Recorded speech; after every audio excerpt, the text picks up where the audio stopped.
Holiday start ಆಗೋಯ್ತು. ಇನ್ನೇನಪ್ಪ ಮಾಡೋದು, ಮಕ್ಕಳು ಮನೇಲಿದ್ದು ಯಾವಾಗಲೂ ಫೋನು ಟಿ ವಿ ಅಂತ ಇರ್ತಾರೆ ಅಥವಾ ಸುಮ್ಮನೆ ತಲೆ ತಿಂತಾ ಇರ್ತಾರೆ.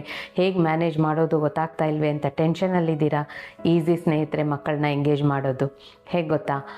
ಅವರ ವಯಸ್ಸಿಗೆ ತಕ್ಕಂತೆ ಅವರಿಗೆ ಕೆಲಸಗಳನ್ನು ಕೊಡಿ. ಜೊತೆಗೆ ನಿಮ್ಮ ಜೊತೆ ಅವರು ಟೈಮ್ ಸ್ಪೆಂಡ್ ಮಾಡೋ ಹಾಗೆ ನೀವು ನೋಡ್ಕೊಳ್ಳಿ. ಹೇಗೆ ಅಂತೀರಾ?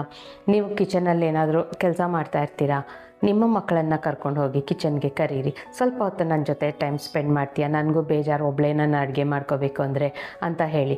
ನೀನು ಕೆಲಸ ಕಲ್ತ್ಕೋ ಬಾ ಅಂತ ಕರಿಬೇಡಿ, ಬರಲ್ಲ. ನನಗೆ ಹೆಲ್ಪ್ ಮಾಡೋಕ್ಕೆ ಬರ್ತೀಯ, ನೀನು ನನಗೆ ಹೆಲ್ಪ್ ಮಾಡಿದ್ರೆ ನನಗೆ ತುಂಬ ಖುಷಿಯಾಗುತ್ತೆ. ಆ ರೀತಿಯಲ್ಲಿ ಹೇಳಿ ಅವರನ್ನು ಕಿಚನ್ಗೆ ಕರ್ಕೊಳ್ಳಿ. ಕಿಚನಲ್ಲಿದ್ದಾಗ ನಾವು ಪಾಸಿಟಿವ್ ಆಗೇ ಯೋಚನೆ ಮಾಡಬೇಕು ಯಾವಾಗಲೂ. ಅಂಥ ವಿಷಯಗಳೆಲ್ಲ ನಾನು ನಿಮಗೆಲ್ಲ ಏನೇನು ಹೇಳ್ತಾ ಇರ್ತೀನಿ ಇಲ್ಲಿ, ಅಂಥ ವಿಷಯಗಳನ್ನು ಅವ್ರ ಏಜ್ ಮೇಲೆ ಡಿಪೆಂಡ್ ಆಗಿ ಅವ್ರಿಗೆ ಆ ಥರ ಒಳ್ಳೆ ವಿಷಯಗಳನ್ನು ಹೇಳ್ಕೊಡ್ತಾ ಅವಾಗೇನಾಗುತ್ತೆ, ಒಂದು ಮಧ್ಯಾಹ್ನವರೆಗೂ ನಿಮ್ಮ ಜೊತೆ ಟೈಮ್ ಸ್ಪೆಂಡ್ ಮಾಡ್ತಾರೆ.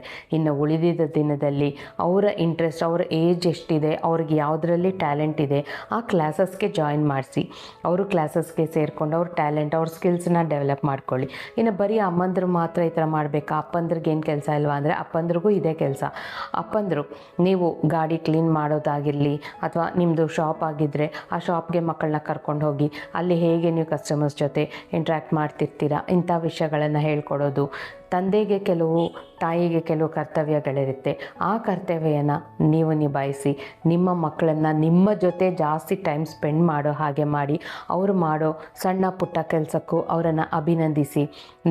ನಿಮ್ಮ ಮತ್ತು ನಿಮ್ಮ ಮಕ್ಕಳ ಬಾಂಧವ್ಯ ಇನ್ನೂ ಜಾಸ್ತಿ ಇರುತ್ತೆ, ಬಾಂಡಿಂಗ್ ಹೆಚ್ಚಾಗತ್ತೆ.